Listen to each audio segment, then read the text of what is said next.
Pertanyaan berikutnya terkait alkohol. Ya, apakah ada perbedaan hukum antara alkohol yang digunakan untuk parfum ataupun kosmetik dengan yang digunakan dalam makanan? Ya, cara bahasa itu kohol, kohol kan, bahasa Arabnya kuhul, ya kan. Alkohol itu apa saja benda cair gitu ya, yang merusak kesehatan. Apa? Ya, bisa merusak kesehatan itu pikiran, ya otak, ya, atau yang lain juga kan. Pokoknya yang mufsid lisihah, mudirun bisihah, itu kohol namanya ya, alkohol. Apapun begitu kan bentuknya. Sifat ya merusaknya itu dua. Pertama, merusak fisik ya kan. Yang kedua, merusak fikir. Ya. Jadi muskirun wa mufattirun. Nah, itu kohol ya. Kullu ma huwa muskir au mufattir. Muskir ya merusak pikir. Nah, ya kan? Itu adalah kohol, alkohol. Tentu saja kadarnya beda-beda. Ada yang cepat begitu, 1 tetes saja. Ya, ada yang perlu 2 tetes, itu kadarnya beda-beda, ya kan? Ini kembali kepada tentu saja ahli sihah ya, tabib ya kan. Tapi tabib bisa tanya ini bagaimana? Ya ini ngerusak pikiran, itu kohol. Wa huwa kullu ma huwa muskirun wa mufattirun khamrun. Kan begitu kan dalam fikihnya. Benda cair atau minuman yang, atau bukan minuman juga, bisa saja benda padat ya kan, tapi dia muskirun, merusak pikiran ya kan. Tidak merusak pikiran, tapi mufattirun, melelahkan kesehatan, tenaga begitu.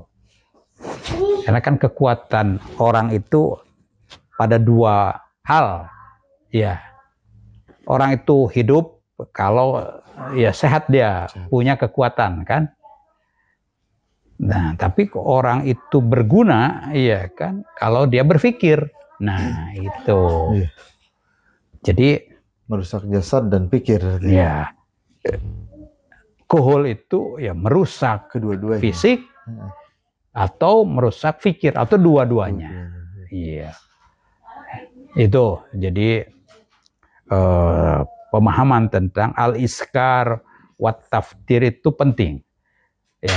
Dan setiap yang muskir dan mufatir, khamrun adalah khamr. Iya. Apa bahasa kitanya khamr itu? Arak. Arak ya. Iya. Memabukkan, arak ya kan. Nah, yaitu.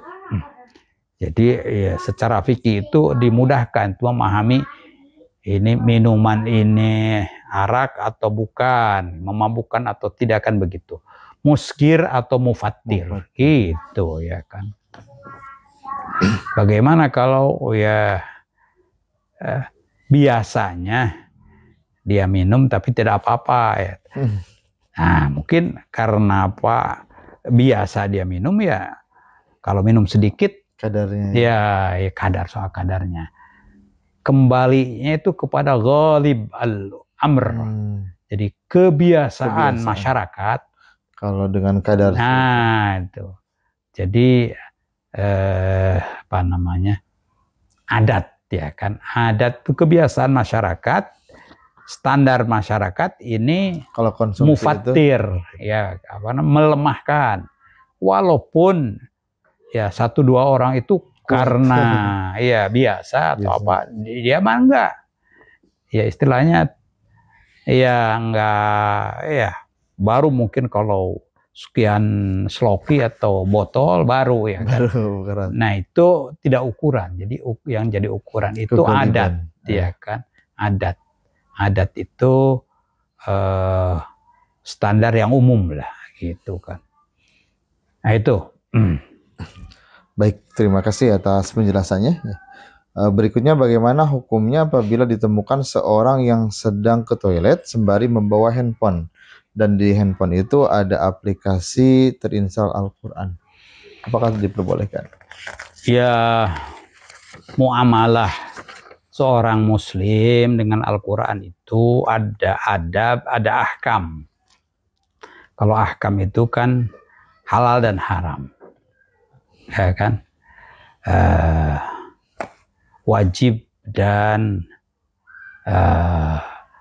seseorang sholat wajib itu tilawah, ya kan, Al-Quran kan begitu kan. Nah, wajib itu kan. Bagaimana kalau di luar sholat, ya, membaca Al-Quran itu tidak wajib, boleh bahkan mandub, ya kan, dianjurkan. Nah itu jadi bagaimana ini dia ke toilet, ya kan, bawa HP. Bawa HP. Nah ini HP itu adalah tabar dia itu mushaf atau bukan. Nah, ini udah banyak dibahas oleh para ulama. Mushaf itu mabaina daffatai as-suhuf, antara dua lembar Quran itu kan. Quran itu ya tercetak, matbu, ya kan. Itu ya kan. Jadi suhuf itu ya dicetak dalam mushaf, kertas, ya kan. Kalau dia dicetaknya dalam sekarang dia bunyi Al-Quran tapi bukan kertas, itu bukan mushaf, begitu. Tuh kan. Ya sekarang di HP itu kan ada macam-macam kan. Qiraah Syekh Fulan, qiraah Syekh Fulan kan bisa tuh kan. Nah itu bukan mushaf. Kalau bukan mushaf lalu dia ya membawanya lalu mendengarkannya kan begitu, itu boleh, ya kan. Nah, bagaimana membawa yang bukan mushaf HP ini ke toilet? Nah, itu walaupun tidak terkait dengan halal haram, tapi paling tidak itu soal akhlak. Iya kan. Sesuatu yang perlu ditangzim, ditahrim begitu. Dia sepelekan, diabaikan begitu karena tentu saja tidak berakhlak. Akhlak terhadap Al-Quran, sebagaimana kita harus berakhlak terhadap orang tua, begitu kan. Apalagi ini terhadap Al-Quran. Gitu. Jadi ini persoalan akhlak. Nah, itu. Ya. Baik, terima kasih atas penjelasannya. Ya, pertanyaan berikutnya terkait rokok, ya. Rokok itu dapat membunuh dan menimbulkan kemudaratan baik bagi yang merokok ataupun orang yang di sekitarnya. Namun mengapa pemerintah masih memberikan legalitas terkait produk rokok ini? Ya, maslahat madarat itu ada yang sifatnya khusus, fardi, individu, ada yang sifatnya umum, ya sosial. Iya kan? Kemaslahatan tuh. Ya termasuk kemadaratan tuh. Judi. Tuh. Orang yang ikut judi itu ya dia madarat, ya. Kalau ikut, ya kan. Judi online tuh. Slot. Nah, itu kan madarat, ya, bagi yang ikut. Bagi yang tidak ikut, ya. Tapi kalau pemerintah membiarkan, nah ini kan akibat dari dibiarkannya. judi online itu ya tidak dilarang, banyak tentu saja kerugian, kemudaratan, ya, ekonomi, bahkan orang itu berkelahi, ada yang dibunuh, ya kan? Nah, itu kan tuh kemudaratan. Pemerintah tuh al-hakim itu punya kewajiban tahqiqul maslahah dan tafwitul madarrah. Merealisasikan kemaslahatan umum ya dan kemaslahatan anggota-anggota ya, dan menghindarkan kemudaratan umum bagi masyarakat dan kemudaratan khusus individu.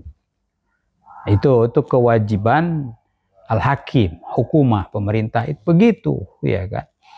Nah, Pak Presiden Prabowo kan pidato, ya kan, kewajiban pemerintah dan sudah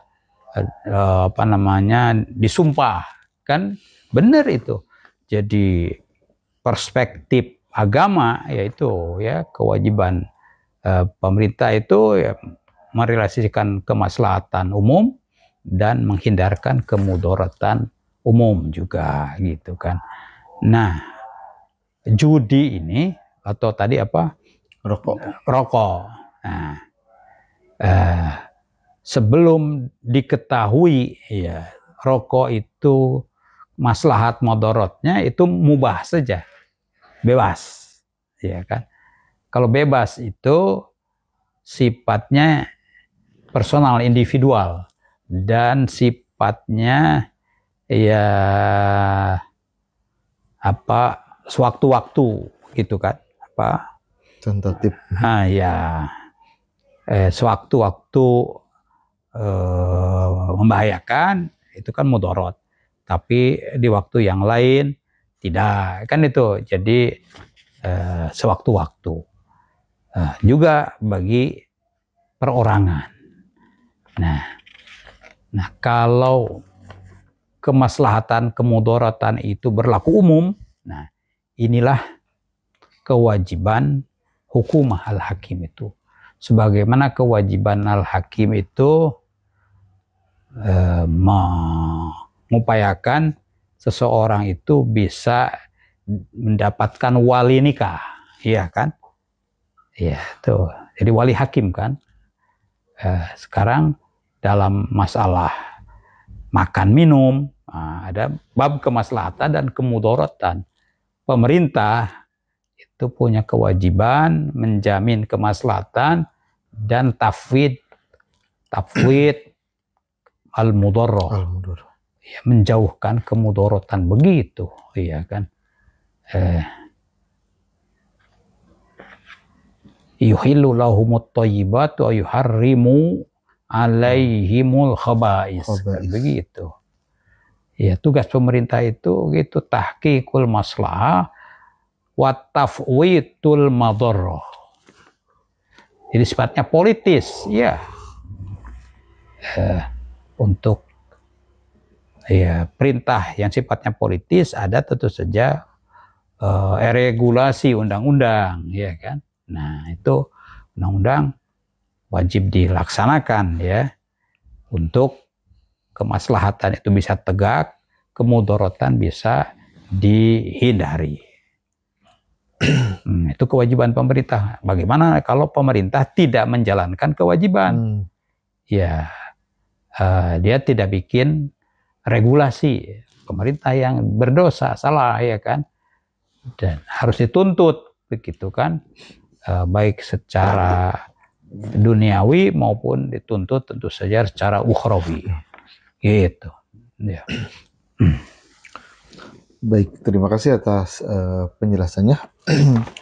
Pertanyaan berikutnya terkait pasar. Ya, mengapa pasar menjadi salah satu tempat yang dibenci oleh Allah, di mana pasar tentunya identik dengan perdagangan? Ya, agama ini agama Allah, kemudian melalui perintah dan larangannya itu adalah kembali kepada as-sihah wal hurmah, kan gitu ya. Ini sah, ini haram. Sah itu adalah maslahat. Kenapa ini hurmah, madorot. Itu aja pemahaman kita tentang apa yang maslahat, maka dianjurkan. Lebih maslahat diperintahkan, makanya wajib. Ini ada madorotnya, ya tidak dianjurkan. Ini lebih madorot, dilarang, gitu kan. Jadi tingkat kemaslahatan, tingkat kemadorotan itu di situ. Ada ukurannya. Ukurannya. Jadi ada apa? Tadarruj, ya, kan tingkatannya. Yang lebih maslahat bisa dia apa? Wajib. Wajibnya bisa wajib kifayah saja, wajib ya aini. Seperti wajib kifayah itu tidak semua melaksanakan, tapi ada sebagian orang yang menunaikan cukup. Ya, untuk menggugurkan kewajiban masyarakat. Tapi kalau wajib aini, ya setiap orang harus melaksanakan itu dan tidak bisa diwakilkan. Itu tingkatan kewajiban. Demikian juga untuk menghindari, menjauhkan kemudorotan. Begitu juga mudorotnya ada sifatnya individual, ada yang sifatnya sosial, ada yang sifatnya menyeluruh. Nah, tergantung begitu. Baik, terima kasih atas penjelasannya. Pertanyaan berikutnya terkait gambar. Apakah gambar pada baju dapat mempengaruhi sahnya sholat seseorang, baik dari segi hukum fikih maupun aspek kekhusyuan? Ya, dalam sholat itu, ya, seorang hamba itu, ya,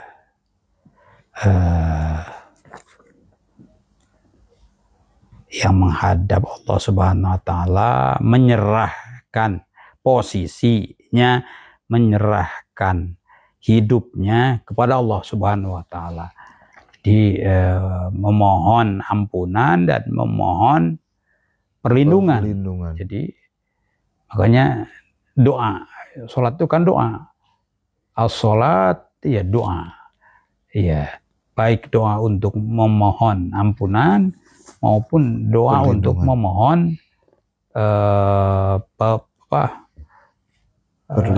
perlindungan, ampunan, ya kan, kasih sayang. Nah, tentu posisi, bahasa, cara memohon itu ada etikanya, ada akhlaknya, bahkan ada hukumnya.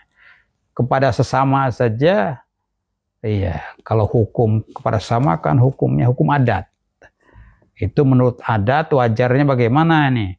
Orang minta itu kan begitu kan, kepada orang tua, kepada guru, kepada sesama kan ada adabnya, adatnya. Adat ya orang sedang butuh, ya, butuh bagaimana anak kepada orang tua kan ada adatnya, adat Sunda, adat dan seluruhnya adab. Jadi dari adat diturunkan menjadi adab. Nah, terkait baju bergambar juga ya. Begitu. Nah, ini sholat ya kan, tentu saja dalam posisi ya berdoa, mengharap. Ya tentu saja harus ada akhlak, ada adab, ya kan.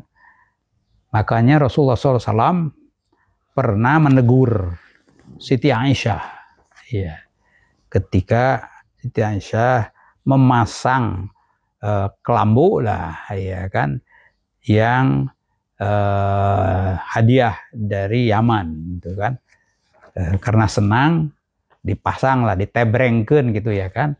Wah, tapi itu jadi rame gitu kan pernak-perniknya. Nah, Rasulullah menegur, ya Aish, ya itu ya bagusnya udah nggak usah ditebrengkeun ya kan. Kenapa gitu? Sebab itu ya yukhayyiluni fi sholat. Jadi gambaran gitu kan. Jadi khayalan gitu. Nah, jadi ya setingkat Rasulullah sama aja kan bisa terganggu, bisa gitu kan. Makanya ya beliau tidak melarang begitu ya. dengan adab, ya kan, itu udah mempengaruhi kehusuan berarti ya. Nggak usah dipasang lagi ya besok-besok gitu kan, ya kan begitu. Baik. Itu kan adab. Ya. Ya Allah alam. Baik, terima kasih atas penjelasannya. Ya. Pertanyaan berikutnya, ya, ditemukan seorang muslim yang baru selesai sholat dan ia baru menyadari bahwa di ujung celananya terdapat noda kotoran. Apakah harus mengulang sholatnya? Nah, sahnya ya ibadah itu kan menyengaja ya. Kalau tidak menyengaja kan ya tidak jadi kan. Makanya ya mustaqbilal kiblah itu kan menyengaja, istiqbal itu ya tidak boleh dia kemana aja. Ya perasaan sih tadi ke sini nggak bisa. Mustaqbil itu istiqbal itu secara fisik ya, makanya harus tanya kiblat. Ya, kalau diketahui ini adalah jihatul kiblat, jihatul Ka'bah, karena masjidnya udah. Tapi kalau tidak ada paimbaran begitu, tanya kan, kemana ini kan? Nah, begitu. Jadi ada ijtihad. Jadi ya, setiap muslim, setiap yang beribadat itu punya kewajiban berijtihad. Setiap orang mujtahid, paling kurang itu mujtahid dalam arah kiblat. Itu harus. Ya, bisanya dia tanya-tanya begitu kan. Bisanya dia lihat HP gitu. Jangan asal-asalan begitu kan. Jadi harus ya. Jadi ijtihad dalam sholat itu wajib, arahnya kiblat itu mustaqbilal, istiqbal, tawajjuh itu menjadi penting ya kan. Terus pertanyaan berikutnya ya terkait apakah diulang sholatnya atau enggak? Menemukan ada diketahui setelah selesai salam ya ada kotoran di celananya. Lalu lihat itu di bagian mana ya celananya juga kan. Bisa saja di bagian yang itu jauh daripada bagian pakaian, ya kan, atau itu masuk ke bagian pakaian yang menjadi syarat ya libas, ya kan. Malabis itu kan ya mungkin kalau di bawah sekali itu ya bisa ma'fu ya kan. Tapi kalau masuk di bagian pakaian di tengah itu masuk ke libas. Jadi libas itu kan tentu ada ukuran umum. Ya, ini ya termasuk ya di sepatunya mungkin kan. Ya sepatu bagian mana itu kan. Sepatu di tengah atau itu masuk pakaian. Ya harus suci. Kalau ini kan pakaian itu memang dipakai. Ini tadi dia jalan ke tempat sholat, ya dia melalui satu tempat, kagesrek, ya kan? Nah itu. Apakah noda membatalkan? Nah tidak? Begitu. Jadi kembali itu kepada definisi ya pakaian. Ya jadi toharoh tentu saja finniyah, toharoh fil libas, toharoh fil makan, kan itu ya kan. Syarat sahnya sholat kan toharoh itu harus terpenuhi dalam segalanya. Nah, ketika ragu, iya kan ini, iya kan, al aslu dalam sholat itu selain tadi niat, tidak boleh ragu, harus yakin, ya kan, yakin. Makanya dalam niat itu ya qasdus syai' ya muqtaronan bi fi'lihi, ya kan, ya menyengaja sesuatu, niat tuh kan, bahkan bukan hanya niat di hati, tapi muqtaronan ya bi fi'lihi, ya dikerjakan, ya itulah niat. Ya ini ketika ada hal yang ini masuk kepada kalau merusak keyakinan, ya kan, namanya ada syak, ya. Iya. dalam agama itu syak itu ada syakun basit, ya kan, marjuh, ya, keraguan yang ya sedikit, marjuh, dan bisa dikesampingkan. Ada syakun ya kawi, ya, keraguan yang kuat, ya kan. Nah, adanya syak, ada dzon, ya. Lagi-lagi bahasan para ahli fikih ini. Hukum itu tidak digugurkan dengan roib keraguan, tapi gugur dengan syak, ya. Roib itu syak yang sudah lebih kuat di hati. Aduh, hati saya ini nggak nyaman ini. Itu syak gitu, ya kan. Maskuk, ya, iya. Kalau syak itu lebih kuat, itu zon, itu saya menduga kuat ini tadi belum wudu misalnya kan, ya itu gugur tuh, iya kan.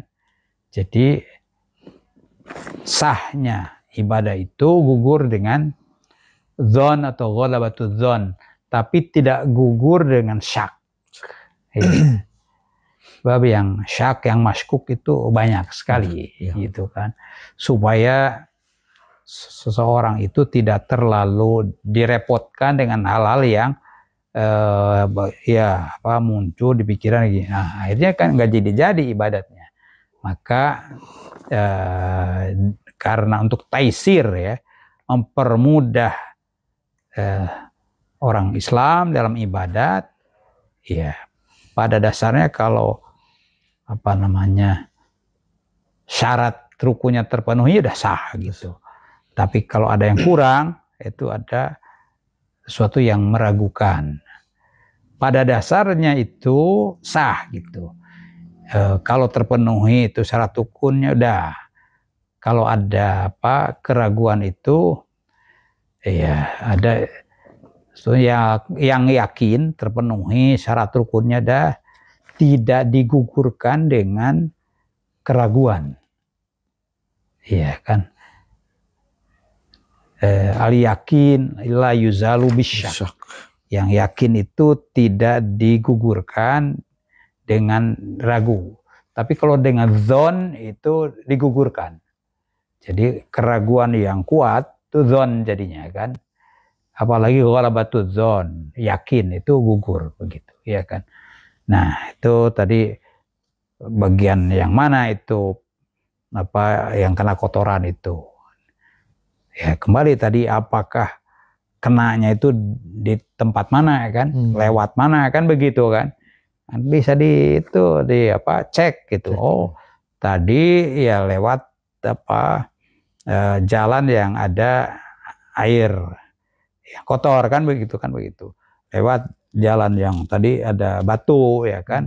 Tapi tadi ya melangkah di tempat yang kotor, kan bisa begitu. Sampai kepada ya yakin lah saya tidak kena, sebab tadi ya mungkin kena air hujan tapi tidak mengenai tempat itu. Jadi ditimbang, ya kan. Kalau tidak sampai zon, ya kan, maka terus, ya kan. Tapi kalau syak saja, jadi supaya tidak terganggu dengan tadi ya saya ragu, yakin tadi itu wudu, ini lewat ke tempat ini ragu saya apakah kena bagian bawah celana atau tidak, itu ragu. Al yakin la yuzalu bisyak, gitu. Yang tadi yakin itu tidak dihilangkan, digugurkan dengan yang syak, gitu. Itu adalah bagian daripada taisir, kemudahan dari syariat, ya kan. Wallahu a'lam. Baik, terima kasih atas penjelasannya, ya.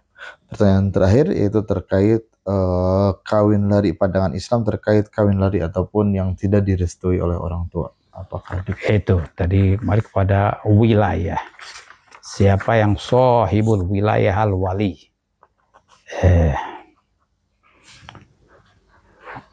Allahu waliyul ladina amanu. Ya kan, walinya orang-orang beriman ya adalah Allah. Nah, ketika Allah mewakilkan dalam tanda kutip kepada imam, ya, turunannya itu kepada imam, ya kan, ketika ada halangan, ya kan, tidak bisa direalisasikan mewalikan, ya kan, maka itu intikal al wilayah itu dalam fikih ya dibahas. Ya, seseorang itu mau nikah, ya tidak ada orang tuanya itu ininya kan. Bahkan ya dia itu bukan muslimah, iya kan? Nah, ya. Gimana itu kan? Ya, intikal wilayah itu sebabnya pertama ada wali nasab, ya kan? Ada urutannya begitu. Ya kan itu pada orang tua tentu saja. Ada wali hakim ketika wali nasab tidak ada, ya kan? Wali hakim. Sebab pemerintah itu menghandle hakul wilayah. Karena fungsi pemerintah itu merealisasikan kemaslahatan umum dan ya menghindarkan kemudorotan. Begitu. Nikah itu kan kemaslahatan umum. Ini belum ada nih walinya. Udah pindah ke pemerintah kan begitu. Ya kan macam wali hakim. Begitu tentang pemahaman kita dan posisi wali itu. Baik, terima kasih atas penjelasannya ya. Pemirsa yang berbahagia, alhamdulillah pertanyaan-pertanyaan yang masuk sudah dijawab. Untuk itu kita akhiri dengan doa. Allahumma shalli wa sallim ala sayyidina wa nabiyyina Muhammadin wa ala alihi wa sahbihi ajma'in. Amin ya Allah. Amin, ya rabbal alamin, ya Allah ya mujibas sailin. Allahumma aslih lana dinana alladhi huwa ismatu amrina. Amin, wa aslih lana dunyana allati fiha ma'ashuna wa aslih lana akhiratana allati ilaiha ma'aduna waj'alil hayata ziyadatan lana fi kulli khair waj'alil mauta rahatan lana min kulli syarr. Allahumma hdina wahdi bina waj'alna sababan wa sabilan liman ihtada. Allahumma inna ala dzikrika wa syukrika wa husni ibadatik wa ahsin ya Allah akibatana fil umuri kulliha wa ajirna min khizyi dunya wa adzabil akhirah. Rabbana atina fid dunya hasanah wa fil akhirati hasanatan wa qina adzaban nar. Wa sallallahu wasallam ala nabiyyina wa maulana Muhammad wa ala alihi wa sahbihi ajma'in walhamdulillahi rabbil alamin.